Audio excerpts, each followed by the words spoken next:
সব সুখই কিন্তু টাকা পয়সা দিয়ে হয় না। কিছু সুখ কিন্তু ভালোবাসার মধ্যেও থাকে। তো হ্যালো এভরিওয়ান, আসসালামু আলাইকুম। সবাই কেমন আছেন? আমাদের যেহেতু গত ১৭ই আগস্ট বিবাহ বার্ষিকী ছিল, বাট আমরা সেদিন তেমন কিছুই করতে পারিনি। কারণ আমরা খুব ব্যস্ততার মধ্যে ছিলাম। আমার হাসবেন্ডেরও কাজ ছিল আর আমার শরীরটাও বেশি ভালো ছিল না। তো যার কারণে ওইদিন আমরা তেমন কিছুই করিনি। জাস্ট একটা কেক এনেছিলাম আর আমি ওকে গিফট করেছিলাম আর ও আমাকে গিফট করেছিল।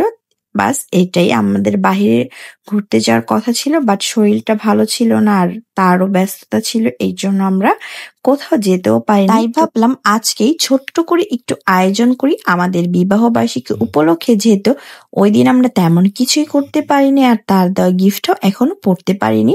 তো সেজন্যই ভাবলাম আজকেই তার দেওয়া শাড়িটা পরে তাকে সারপ্রাইজ দিব আর সাথে তার পছন্দের বিরিয়ানি।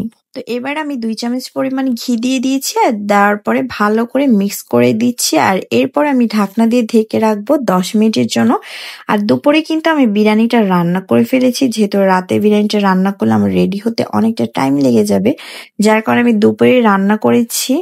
আর দেন আমি সন্ধ্যায় তার জন্য রেডি হয়ে অপেক্ষায় ছিলাম আর সে যে এসেছে আর আমার ছেলেও ঘুম থেকে এসে দৌড়ে চলে এসেছে তার বাবার গলা শুনে। সে তো আমাকে দেখে একদমই সারপ্রাইজ হয়ে গেছে। তার দেওয়া শাড়ি পরে এত সুন্দর করে সাজুগুজু করেছি।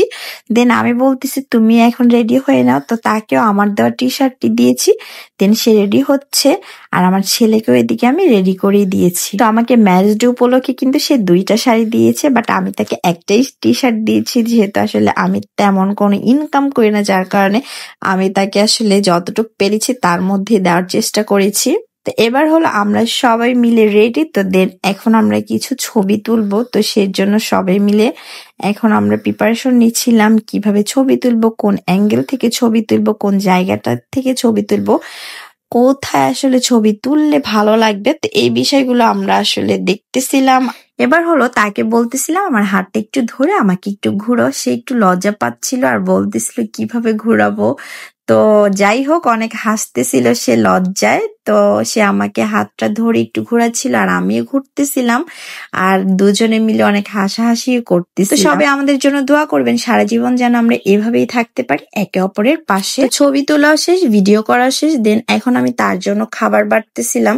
তো তার জন্য যে আমি বিরিয়ানি রান্না করেছি সেটা তো সে জানেই না, কারণ তাকে তো আমি সারপ্রাইজ দিব, তার কারণে আসলে তাকে আমি বলিনি। যখনই তার জন্য বিরিয়ানি নিয়ে আসছি সে তো অবাক যে আজকে কি বিরিয়ানি রান্না করছে। তো আমি বলছি হ্যাঁ, এত সুন্দর করে সাজুগুজু করেছি, ছবি তুলছি, ভিডিও করছি আর বিরিয়ানি যদি না থাকে তাহলে তো ব্যাপারটা আসলে একদমই জমে না। বিরিয়ানি তার অনেক পছন্দের, তো এর জন্য আজকে আমি বিরিয়ানিটাই রান্না করেছি। তো সে নিজে খেয়ে আমাকে খাওয়াই দিচ্ছে, তো আমার ছেলেকেও খাওয়াই দিচ্ছে। আমার ছেলের তো সেই ড্রেসগুলো খুলে সে বাসার ড্রেস পরেছে, কারণ সে টিভি দেখবে। তো সে টিভি দেখতেছিল আর খাচ্ছিল, তার বাবা তাকে খাবার খাওয়াই দিচ্ছে আর সে এদিকে টিভি দেখতেছে। তো ভিডিওটি আর বড় করছি না, আজকের মতো এখানেই শেষ করছি। সবাই অনেক অনেক ভালো থাকবেন আর আমাদের জন্য দোয়া করবেন। আল্লাহ হাফেজ, আসসালামু আলাইকুম।